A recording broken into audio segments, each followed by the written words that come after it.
बिस्मिल्लाहिर्रहमानिर्रहीम। अस्सलामुअलैकुम नाज़रीन, मैं हूं मोहम्मद बिलाल। आप देख रहे हैं बिलाल कांजू ऑफिशियल यूट्यूब चैनल।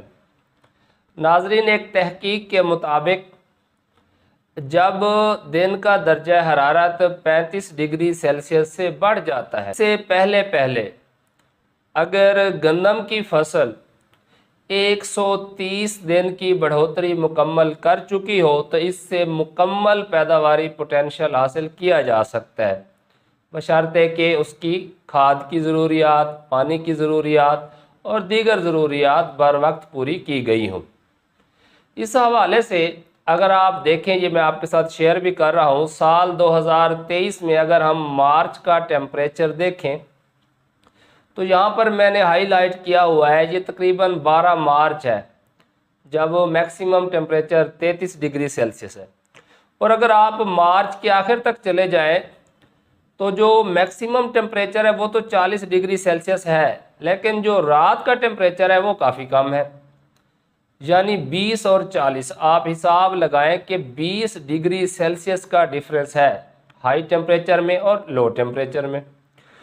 तो इसके भी इम्पैक्ट पड़ते हैं गंदम की फसल पर कि जो टेम्परेचर का डिफरेंस है इससे बहुत सारे मसाइल पैदा होते हैं।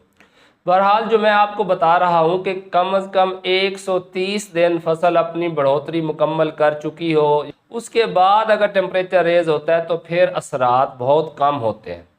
और अगर इससे पहले टेम्परेचर बढ़ना शुरू हो जाए तो फिर उससे क्या होता है, 1 डिग्री सेल्सियस ज़रूरत से ज़ायद टेम्परेचर होने पर 6% तक पैदावार का नुकसान हो सकता है। तो इस हवाले से मैंने कुछ कैलकुलेशन की है कि हम ये अंदाज़ा लगाएं कि इस टेम्परेचर से पहले पहले अगर 130 दिन गंदम की फसल ने मुकम्मल करने हैं तो कब तक काश्त करना एहसन है।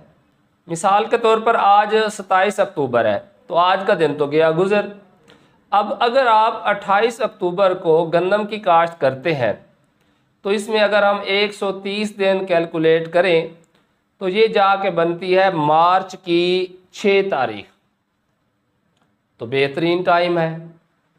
इसी तरह अगर हम बात करें 29 अक्टूबर की तो मार्च की 7 तारीख, 30 अक्टूबर की तो मार्च की 8 तारीख, 31 अक्टूबर तो मार्च की 9 तारीख, 1 नवंबर तो 10, 2 नवंबर तो 11 और 3 नवंबर तो 12। तो हम इससे भी मज़ीद 3 दिन आगे चले जाते हैं यानी 15 मार्च तक। तो ये तकरीबन 7 नवंबर तक जो दोस्त गंदम काश्त कर लेंगे तो इनकी फसल 15 मार्च से पहले पहले 130 दिन मुकम्मल कर लेगी और तो भरपूर पैदावार ली जा सकती।